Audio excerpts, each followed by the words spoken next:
Ration card update కోసం కొత్త order. Telangana ప్రభుత్వం రేషన్ కార్డ్ కోసం కొత్త నిబంధనలను తీసుకురానుంది. ప్రభుత్వ పథకాల నుంచి లబ్ధి పొందాలనుకునే ప్రతి ఒక్కరికి రేషన్ కార్డు అప్డేట్ తప్పనిసరి అని తెలంగాణ ప్రభుత్వం తెలిపింది. ప్రభుత్వం అందిస్తున్న సేవలను పొందేందుకు రేవంత్ రెడ్డి నేతృత్వంలోని కాంగ్రెస్ ప్రభుత్వం రేషన్ కార్డులను తప్పనిసరి పత్రంగా మార్చింది. రేషన్ కార్డు ప్రభుత్వానికి మరియు దాని ప్రజలకు మధ్య వారధిగా పనిచేస్తుంది.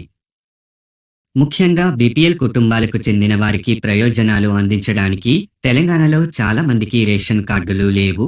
ముఖ్యంగా గృహజ్యోతి పథకం, మహాలక్ష్మి పథకం వంటి సంక్షేమ పథకాలకు తెల్ల రేషన్ కార్డు తప్పనిసరి. అంతేకాదు పాస్పోర్ట్లు మరియు అనేక ప్రజా సేవల్లో రేషన్ కార్డుల ప్రాముఖ్యతను మంత్రులు ఎత్తి చూపుతున్నారు. లైసెన్సులు, మీ ఆధార్ కార్డ్ మరియు రేషన్ కార్డ్ అప్డేట్ తప్పనిసరి అని గుర్తుంచుకోవడం చాలా ముఖ్యం. ఎందుకంటే అవి వివిధ ప్రయోజనాల కోసం చెల్లుబాటు అయ్యే పత్రాలుగా పనిచేస్తాయి. మీ పత్రాలు 10 సంవత్సరాల కంటే పాతవి అయితే మీరు ప్రభుత్వ ప్రయోజనాలను మరియు అప్డేట్ చేయబడిన ఆధార్ను కూడా కోల్పోతారు.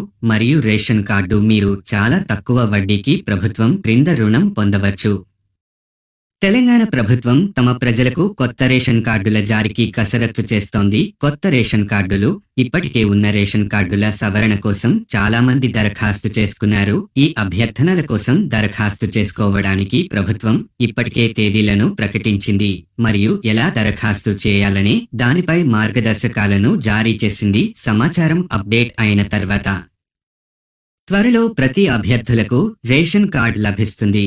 రేషన్ కార్డులు మరియు ఆధార్ కార్డులను నవీకరించడానికి ప్రభుత్వం గడువును పొడిగించినప్పటికీ చాలా మంది వాటిని నవీకరించడంలో విఫలమయ్యారు. రాబోయే రోజుల్లో అనేక ప్రభుత్వ పథకాలు అమలు కానున్నాయి కాబట్టి ప్రజలందరూ తమ ఆధార్ మరియు రేషన్ కార్డులోని సమాచారాన్ని వీలైనంత త్వరగా అప్డేట్ చేయాలని సూచించారు. వీటిని చేయడంలో విఫలమైన వ్యక్తులు ప్రభుత్వం నుండి వచ్చే ప్రయోజనాలను కోల్పోతారు. Join WhatsApp channel. మరిన్ని వివరాల కోసం డిస్క్రిప్షన్లో లింక్ ఉంది. మరింత సమాచారం కోసం తదుపరి వీడియోలో కలుద్దాం. లైక్ చేయండి, షేర్ చేయండి, ఫాలో, కామెంట్, సబ్స్క్రైబ్ చేయండి.